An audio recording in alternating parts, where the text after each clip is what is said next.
Hello students, welcome to vision Q YouTube channel. आज हम आपके लिए लेके आए हैं इंग्लिश के कुछ ऐसे वोकैब जो आपको आने वाले एमटीएस एग्जाम्स में बहुत हैंडी पड़ने वाले हैं। मतलब here we have a collection of culmination of such vocabs जो आपके पहले एग्जाम्स में आ चुके हैं और जो अपने आप को खुद रिपीट करता रहता है हर एक एग्जाम में एंड जो मोस्ट कॉमन्स है। तो हम आज आपके लिए फर्स्ट क्लास में इंग्लिश के फर्स्ट क्लास में एज ए होल सेशन में लेके आ रहे हैं कुछ ऐसे वोकैब जो आपको बहुत हेल्पफुल रहेगा। तो यहाँ पे आपको वोकेबुलरी के बहुत मिक्स अप क्वेश्चंस मिलेंगे। इस सेशन में आपको बहुत सारे ऐसे वर्ड मीनिंग्स या फिर वोकेबुलरी रिलेटेड थिंग्स मिलेंगे जो आपके लिए बहुत आसानी होगी वोकैब्स को जानने के लिए, वर्ड्स को पहचानने के लिए, और ओवरऑल आपके जो डिस्कशंस होंगे related to other vocabulary queries as well, वो आपके लिए बहुत हैंडी रहेगा। So without much further ado, let's move to our session today. So here we come to our first question. Here is the first question. Here is the first question, that is select the most appropriate synonym of the given word optimist. So यहाँ पे आपको word दिया गया है optimist और आपको पूछा गया है synonym. अब बच्चे इसमें कंफ्यूज हो जाते हैं क्योंकि देखो सिनोनिम, एंटोनिम और होमोनिम तीन तरह के वर्ड्स होते हैं। यहाँ पे आपको पूछा गया है सिनोनिम। सिनोनिम क्या होता है? सिनोनिम होता है कि जैसे सेम काइंड्स ऑफ वर्ड्स, और एंटोनिम होता है आपके अपोजिट वर्ड्स, और होमोनिम्स वो थोड़ा सा अलग होता है जो हम कभी और किसी सेशन में डिस्कस करेंगे। लेकिन अभी के लिए आप ये जान के रखो कि सिनोनिम, एंटोनिम और होमोनिम तीन तरह के वर्ड्स होते हैं आपके इंग्लिश में, और वो सारे एक दूसरे से टोटली डिफरेंट होते हैं। सो पहला क्वेश्चन जो आपका आया है ऑब्वियसली आपका सिनोनिम या फिर एंटोनिम में आएगा। सिनोनिम आपका होता है similar kinds of words. So similar words के लिए आपको क्वेश्चन क्या दिया गया है? ऑप्टिमिस्ट। तो आपको ढूंढना है ऑप्टिमिस्ट का सिनोनिम। यहाँ पे ऑप्टिमिस्ट के लिए आपको क्या क्या ऑप्शंस दिए गए हैं? आइडियलिस्ट, पेसिमिस्ट, क्रिटिक और साथ में है आपका डिस्टिंक्ट। तो अब आपको ऑप्टिमिस्ट का मतलब क्या होता है आपको ये जानना होगा कि ऑप्टिमिस्ट क्या मीन करता है। अगर आपको उसके बारे में आइडिया हो जाएगा तो आप ये आंसर्स भी अच्छे से कर सकोगे। इन ऑप्शन से कौन सा करेक्ट ऑप्शन होगा वो भी आप अच्छे से निकाल सकोगे। सो लेट्स सी ऑप्टिमिस्ट का एग्जाम्पल या फिर ऑप्टिमिस्ट का मीनिंग क्या होता है। ऑप्टिमिस्ट का मतलब होता है जो इंसान बहुत होपफुल होता है। होपफुल इन द सेंस, मैं आपको यहाँ पे लिख के दे रही हूँ ताकि ये आसानी से आपको याद रह जाए। Person who is hopeful about future और anything in general. Hopeful about future और एनीथिंग इन जनरल।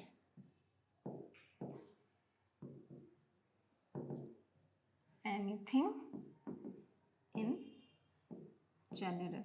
ऐसे कई लोग होते हैं राइट, जो मतलब हर जगह पे अच्छाई ढूंढते हैं। They try to find good in other things, good in other people. So उनको बोला जाता है ऑप्टिमिस्ट। जिनको हर जगह पे अच्छाई दिखती है और या फिर अच्छाई ना भी हो तो वो लोग ये कोशिश करते हैं कि सारा कुछ अच्छे से हो जाए, या फिर उनका जो माइंडसेट है, उनका जो पर्सपेक्टिव है रिगार्डिंग एनी अदर थिंग, हमेशा वो पॉजिटिव रहता है।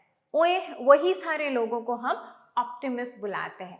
Then you have idealist. Idealist मतलब ऐसे लोग जो मतलब गाइडेड है या फिर जो आइडियल्स को फॉलो करते हैं। आइडियल्स, उनके पास बहुत सारे नॉर्म्स एंड कंडीशंस है but they always follow ideals. वो हमें दिमाग की हमारे उपज से नहीं चलते हैं, बल्कि वो उल्टा आइडल्स फॉलो करते हैं। कुछ ना कुछ खुद के बनाए हुए आइडल्स है या फिर किसी के आइडल्स है। सो वो सब होते हैं idealist. Guided by idols, guided by ideals. जो खुद के हमारे कुछ नियम कानून होते हैं, या फिर हम कभी बोलते हैं दिस इज नॉट आइडियलिस्टिक, या फिर हम इसको फॉलो नहीं करते क्योंकि ये हमारा आइडियल नहीं है, तो वही होता है आइडियलिस्ट। आइडियलिस्ट होते हैं जो इंसान आइडियल्स के तौर पे चलता है, आइडियल्स के मुताबिक चलते हैं। फिर आ गया आपका पेसिमिस्ट।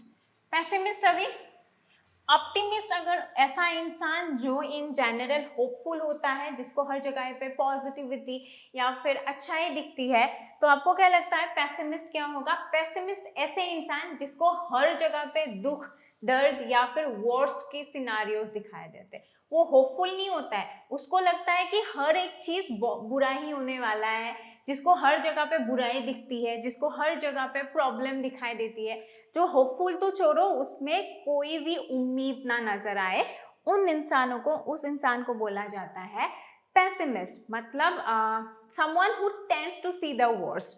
सो ये भी मैं आपको लिख देती हूँ, someone who tends to see the worst, who sees the worst. जो हर बात में गलतियां निकालता है, जो हर बात पे नुक्स निकालता है, वो सारे होते हैं आपके पेसिमिस्ट। अब ये क्रिटिक कौन हो गया? क्रिटिक वो होते हैं जो एक पीस ऑफ वर्क को, एक piece of work, literary work हो जाए, सोसाइटी के किसी नॉर्म्स एंड कंडीशंस को, जो आपको क्रिटिसाइज करे। क्रिटिसाइज करने का मतलब जो आपको देख परेख के कुछ बोले, कुछ करे कि आप ये मत करो, वो मत करो। जो ओपिनियंस, ऐसे ओपिनियंस आपको देते हैं जो ओपिनियंस फेवरेबल या फिर अनफेवरेबल दोनों हो सकते हैं। वो होता है, मैं इस तरफ लिख के देती हूँ, समवन who give unfavorable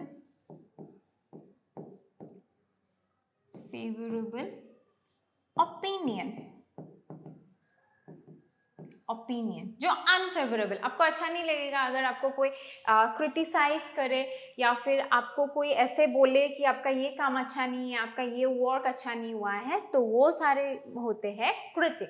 फिर लास्ट में आपका है डिस्टिंक्ट। अब ये डिस्टिंक्ट क्या होता है? डिस्टिंक्ट मतलब रिकॉग्नाइजेबली डिफरेंट, मतलब आप उनको पहचान पाओ, वो अलग है, आपसे और मेरे से अलग होगा कोई, या फिर मैं आप लोगों से अलग होने वाली हूँ, अलग हूँ, तो ऑब्वियसली उसको पहचानने के लिए कुछ तो होना चाहिए ना। Our distinct nature makes us different from each other. तो डिस्टिंक्ट होता है रिकॉग्नाइजेबली डिफरेंट। तो डिस्टिंक्ट का मतलब recognizably different। तो ये सारे आपके मीनिंग। मैंने आपको मीनिंग क्यों लिखवा दिया है? बिकॉज वोकेबुलरी के लिए वर्ड स्टॉक बहुत ज़रूरी है। वोकेब जानने के लिए आपको हर एक चीज़ का मीनिंग जानना ज़रूरी है, बिकॉज वोकेबुलरी में और एमटीएस एग्जाम में synonym, antonyms, one word substitutions, EDM and phrases भर भर के आते हैं आप लोगों के।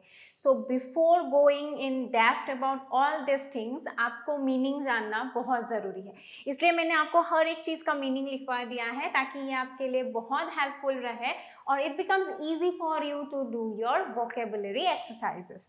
सो ये सारे आपके मीनिंग। ऑप्टिमिस्ट का मीनिंग होता है जो हर एक चीज़ के लिए होपफुल होता है, हर एक चीज़ में अच्छाई दिखता है उसको। आइडलिस्ट जो आइडल्स के तौर पे चलता है, वो आइडल्स को फॉलो करते हैं। देन यू हैव पेसिमिस्ट जिसको हर बात पे बुराई नजर आती है, जिसको हर बात पे गुस्सा आता रहता है, जो लोग मतलब दूसरों का तो छोड़ो, खुद भी अच्छाई नहीं कर सकते या फिर अच्छे नहीं दिख सकते। Okay, then you have critic. Critic जो ऐसे लोग जो अनफेवरेबल ओपिनियन आपके लिए पास करें, वो सारे क्रिटिक।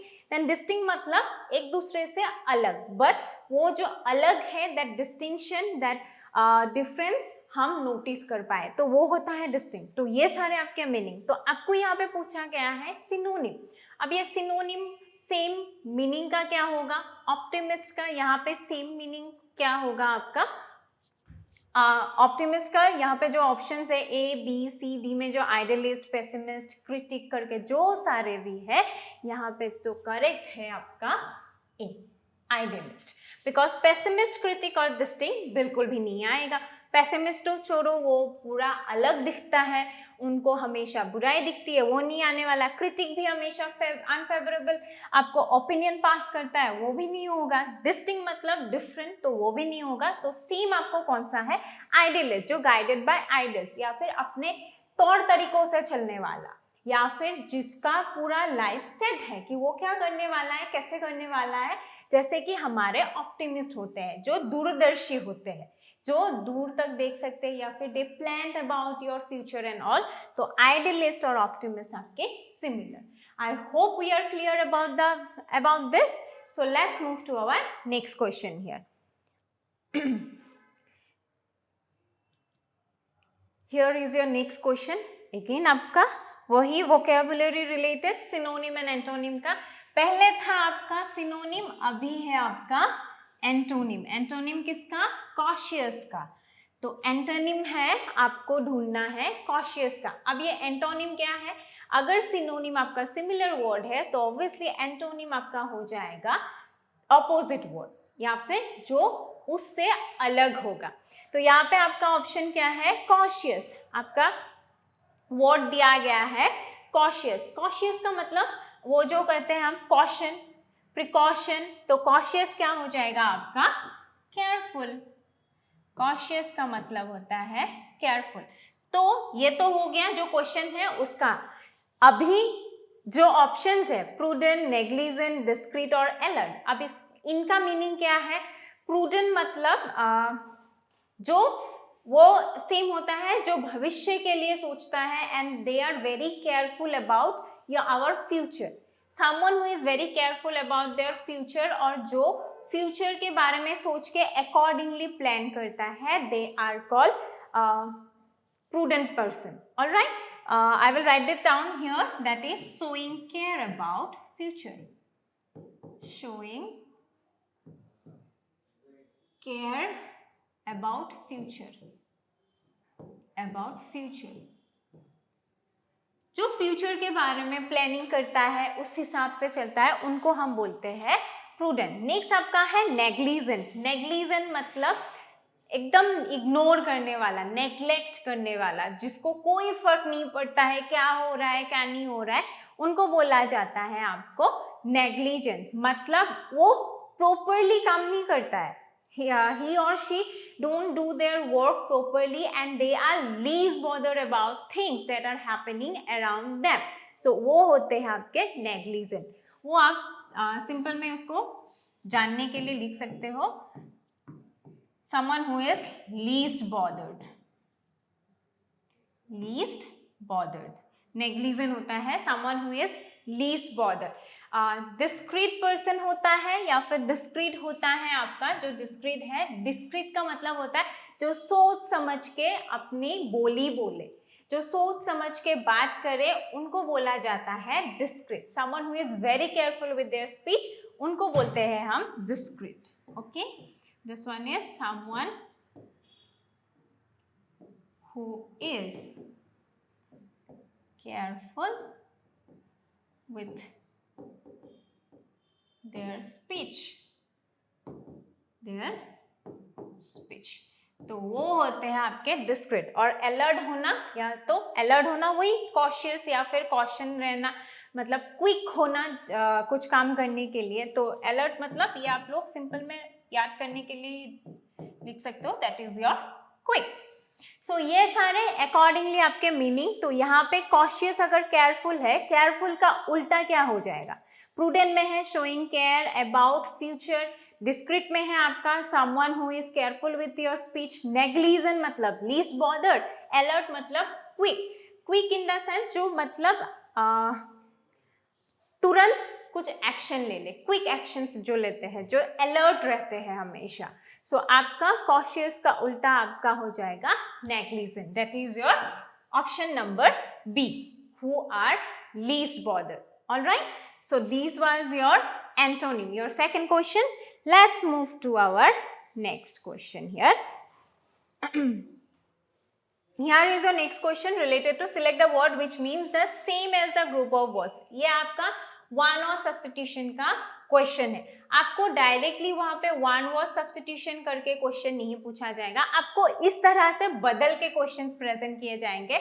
सो आई होप आप लोग केयरफुली उसको देखें, केयरफुली उसको सोच समझ के आंसर कीजिएगा, क्योंकि डायरेक्टली वहां पे मेंशन नहीं होगा कि ये वन वर्ड सब्स्टिट्यूशन है या फिर कुछ और है. आपको घुमा फिरा के क्वेश्चंस प्रेजेंट किए जाएंगे. तो ये है आपका select the word which means the same as the group of words. और कौन सा ग्रुप ऑफ वर्ड्स? ये है वन हु कांट स्पीक, जो बोल नहीं सकता, या फिर जो बोलता नहीं है, willingly ना बोले या फिर बचपन से वो ना बोले, that's a different thing, but overall जो इंसान नहीं बोलता है उसको क्या कहते हैं हम, या फिर जो बोलना नहीं चाहता है. Okay, so you have your options here, orphan, quiet, dumb और baby.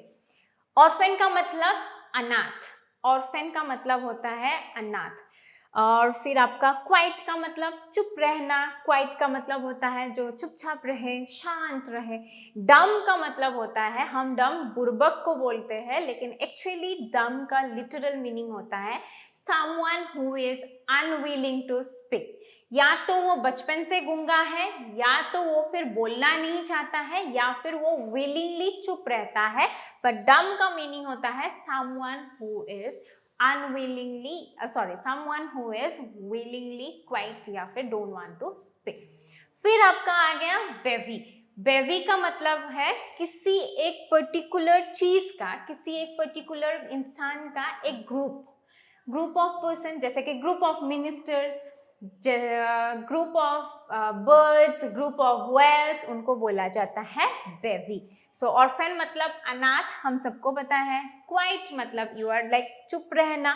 डम मतलब बोलना ही नहीं. चुप रहना और बोलना, बिल्कुल ना बोलना, दोनों डिफरेंट है, वो आप याद रखिएगा. क्योंकि क्वाइट में हम कभी कभी बोल लेते हैं या फिर कभी कभी चुप रह लेते हैं.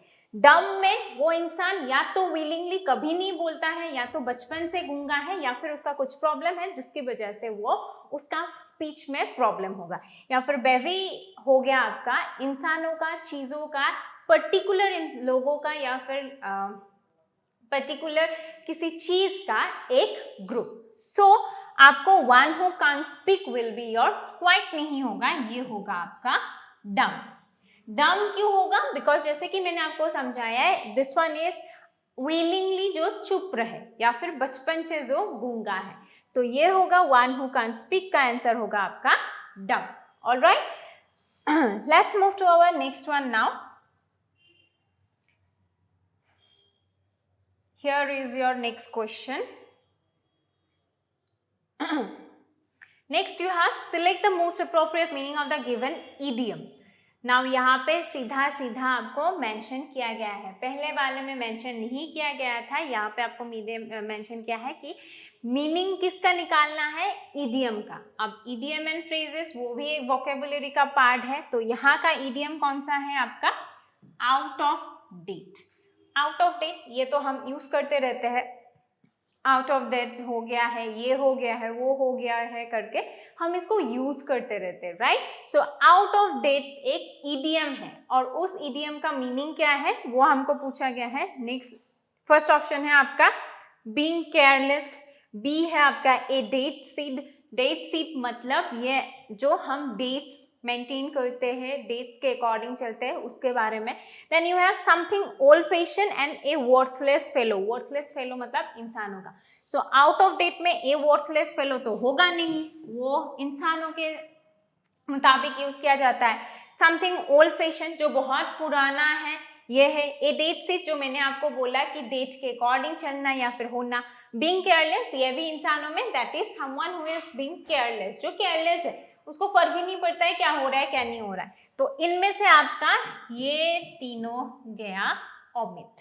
ये तीनों हम ओमिट करेंगे. बचा कौन सा, C, that is your something old fashion. Something old fashion मतलब जो पुराना हो चुका है, पहले जमाने में था अभी नहीं है, वो आउट ऑफ डेट बोला जाता है. ये सारे कुछ कॉमन वर्ड्स है, कॉमन सिनोनिम एंटोनिम्स आपको मिलेंगे, कॉमन कुछ इडियम्स एंड फ्रेज आपको मिलेंगे जो हम डे टू डे लाइफ में भी यूज करते हैं. लेकिन these are also very particular and very important for your exams. Alright, let's move to our next one now. So next question is up on your screen, that is select the most appropriate synonym. मैंने बोला था कि आप लोगों के exam में synonym, antonym और vocabs बहुत इंपॉर्टेंट है. अगेन आपको मिल रहा है सिनोनिम, और सिनोनिम का वर्ड है ऑब्वियस. अब ये ऑब्वियस का मीनिंग, ऑब्वियस का यहाँ पे आपको सेम मीनिंग निकालना है. And you have your options as various, vague, evident and flexible.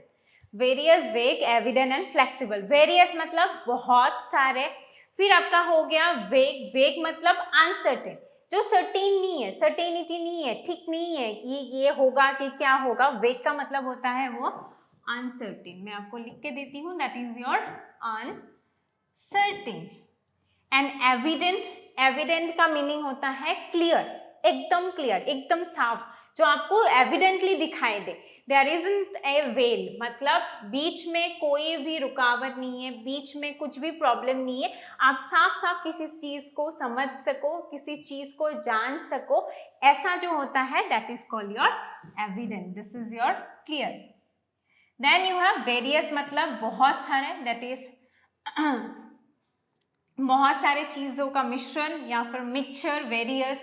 Then you have flexible, flexible का मतलब होता है हर जगह पे हर तौर से वो मुड़ जाता है। Can be mould in any way, जो फ्लेक्सिबल होता है, can be mould in any way, can be mould, can be mould in different ways, in different ways। तो ये होता है आपका फ्लेक्सिबल। और वेरियस मतलब बहुत सारे, सो डिफरेंट, तो वेरियस का मतलब होता है वो। तो यहाँ पे आपको पूछा गया है एप्रोप्रिएट सिनोनिम, मतलब सिमिलर, ऑब्वियस का सिमिलर पूछा गया है, तो ये होगा आपका ऑब्वियस का C, that is clear, because obvious का मीनिंग भी होता है जो सटीक हो, जो ठीक हो, जो सटीक हो, जो सटीक बात हो, जो सच्चाई हो, वो होता है ऑब्वियस। हम बोलते हैं ना ऑब्वियसली, अगर कुछ सच्चाई होता है तो ऑब्वियसली बोल के बोलते हैं, तो वही होता है आपका ऑब्वियस का मीनिंग। और उसका सिनोनिम है एविडेंट, बिकॉज एविडेंट होता है clear, something that is totally clear which is not transparent.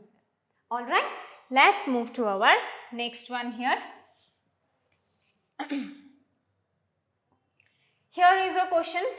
Select the correctly spelled word. This one is very important for you people. I am telling you, because आपके spelling corrections के question भर भर के MTS में आते हैं, भर भर के दिए जाएंगे आपके स्पेलिंग करेक्शन।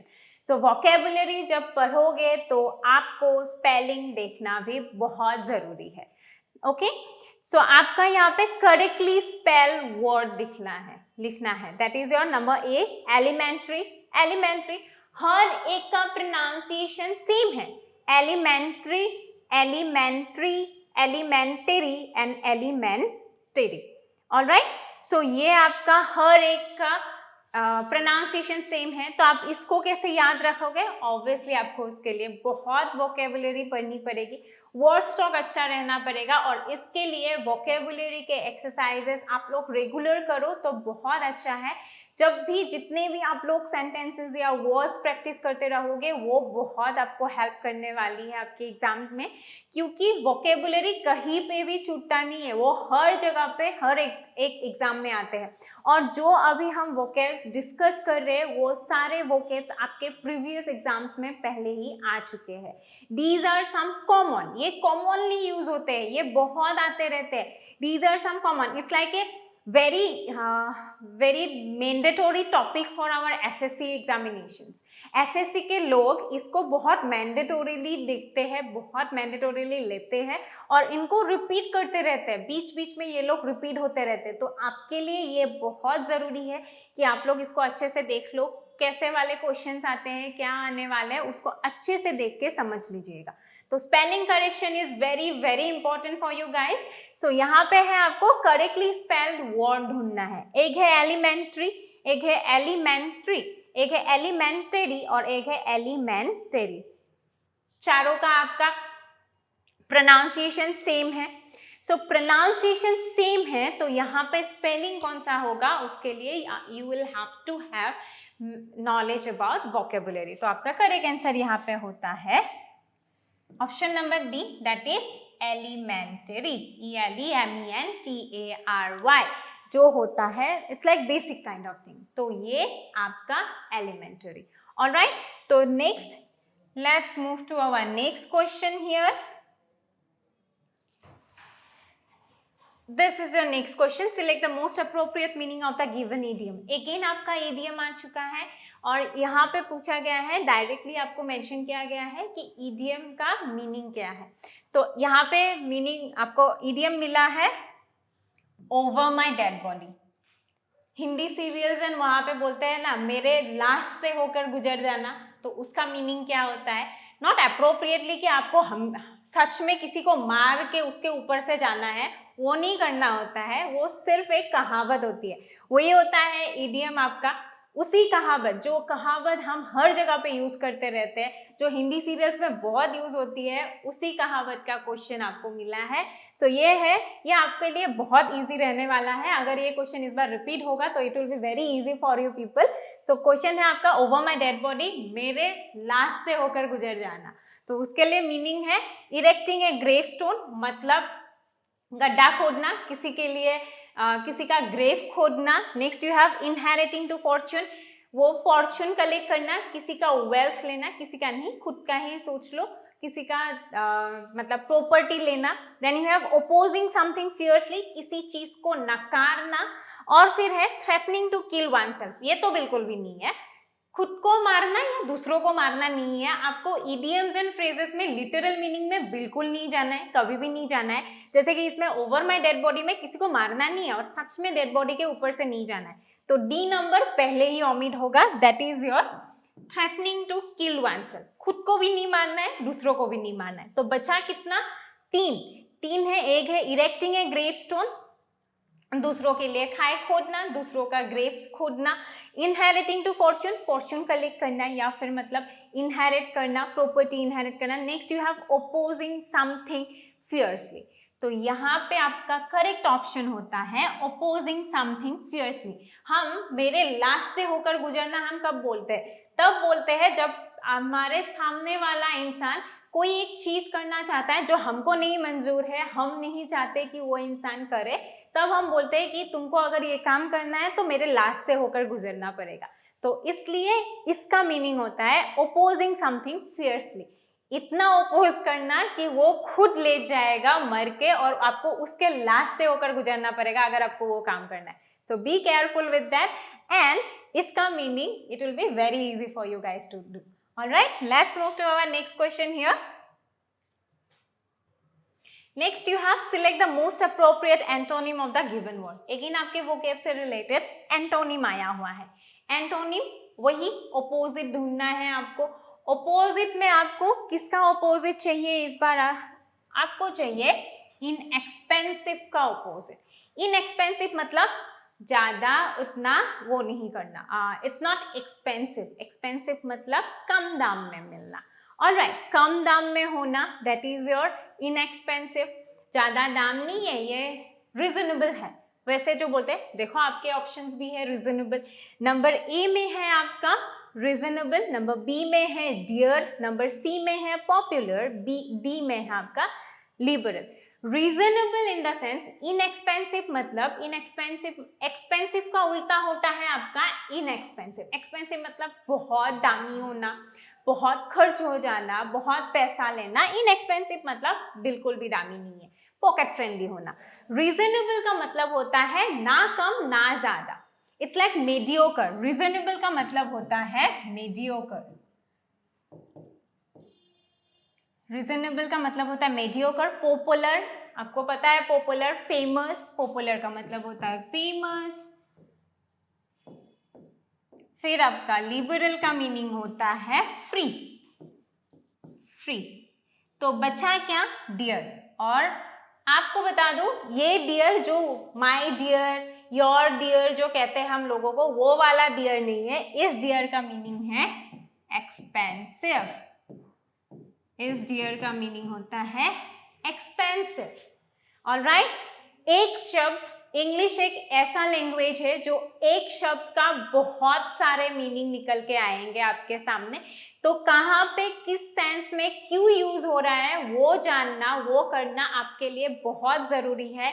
बिकॉज अगर आपने वो ध्यान से नहीं देखा तो ये आपकी गलती हो सकती है। बिकॉज यहाँ पे आपको डियर लगेगा कि जो हम इंसानों को बोलते हैं वो वाला, बिल्कुल भी नहीं है। इस डियर का यहाँ पे मीनिंग है expensive, something which is very expensive. तो ये क्या होगा? इनएक्सपेंसिव का एंटोनिम क्या हो जाएगा आपका? डियर। ऑलराइट, सो ये सारे हो गए आपके एंटोनिम का answer. Let's move to the next one now. Here you have the next one. Next आपका है again spell word, correctly spelled word. ये करेक्टली स्पेल्ड वर्ड में आपका क्या है, फाइनेंशियली. तो आपका अगेन वो लोग ऐसे वर्ड्स प्रोवाइड करेंगे जो आप प्रोनाउंसिएशन सेम रहेगा, प्रोनाउंसिएशन में सेम हो सकता है, ऐसे वाले वर्ड्स हम यूज करेंगे. सो ये है आपका फाइनेंशियली. सारे के सारे प्रोनाउंसिएशन सेम है. आप लोग देखना financially, financially, financially, then you have financially. So सारे के सारे वर्ड्स आपके सेम प्रोनाउंसिएशन के हैं. और अगर सेम प्रोनाउंसिएशन के हैं तो उसमें गलती होने की बहुत संभावनाएं होती है. तो आप लोग एक काम कीजिएगा, जो भी स्पेलिंग है उसको अपने मुताबिक पहले लिख लीजिए, फिर देख लीजिएगा. After that only attempt for your correct spelling. Because अगर वो नहीं किया तो उसमें गलती होने की बहुत संभावना होती है. तो यहाँ पे है आपके फाइनेंशियली, फाइनेंशियली, देन नीचे भी आपका टी एक लगा हुआ है और यहाँ पे है आपका लास्ट फाइनेंशियली. सो यहाँ पे आपका करेक्ट आंसर हो जाएगा option number D, that is your financially. Alright, let's move to our next one here. Next you have select the word which means the same as the group of words given. One word substitution. Again आपके one word substitution यहाँ पे है. This one is very important. ये one word substitution आपके लिए बहुत important है. Sorry. Okay, this one word substitution is very important for you people. That is your one who studies the evolution of mankind. mankind का evolution जो study करता है उनको क्या बोला जाता है. जैसे कि डॉक्टर्स के बहुत सारे भाग होते हैं, साइंटिस्ट के बहुत सारे भाग होते हैं, टीचर्स के, इंजीनियर्स के बहुत सारे भाग होते हैं, इनके भी बहुत सारे भाग हैं. सो यहाँ पे आपको ऑप्शंस में क्या मिला है, डर्मेटोलॉजिस्ट. डर्मेटोलॉजिस्ट किसको बोलते हैं हम लोग, स्किन डॉक्टर. स्किन डॉक्टर जो स्किन रिलेटेड इश्यूज को देखते हैं उनको हम बोलते हैं डर्मेटोलॉजिस्ट. एंथ्रोपोलॉजिस्ट. एंथ्रोपोलॉजिस्ट होते हैं जो ह्यूमन एनाटॉमी पढ़ते हैं और जो चेंजेस पढ़ते हैं ह्यूमन से related. Human anatomy. Anthropologist human anatomy पढ़ते हैं. सोशियोलॉजिस्ट पढ़ते हैं क्या, या फिर क्या स्पेशलाइजेशन है उनका, स्पेशलाइजेशन किस में होता है सोशियोलॉजिस्ट का, एज ए होल सोसाइटी के बारे में पढ़ते हैं, जो पीपल के, लोगों के सोशल लाइफ्स के बारे में पढ़ते हैं. Study about social life, social life. और लास्ट में है आपका आर्कियोलॉजिस्ट जो गड्ढा खोद के, मिट्टी खोद के, हर जगह पे खोद खाद के पढ़ाई करता है. वो है जो पास्ट के बारे में पढ़ते हैं. आर्कियोलॉजिस्ट होते हैं जो हिस्ट्री पढ़ा करते हैं, specially human history. Archaeologist human history. Related to, it may related to anything. Study of human history. These are very important. आपके वन वर्ड सब्स्टिट्यूशन में ये सारे बहुत आते हैं. डॉक्टर्स के कौन से भाग क्या क्या मीन करते हैं वो भी आते हैं. तो यहाँ पे है one who studies the evolution of Mankind. Mankind के इवोल्यूशंस के बारे में, मैनकाइंड कहाँ से कैसे शुरू हुआ था, क्या हुआ उनके बीच, और कैसे वो आज इस लेवल तक पहुंचे हैं, उसकी स्टडी कौन करता है, आपका एंथ्रोपोलॉजिस्ट, क्योंकि वो ह्यूमन एनाटॉमी पढ़ते हैं.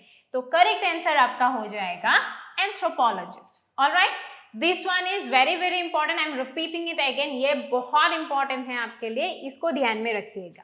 Let's move to the next one now.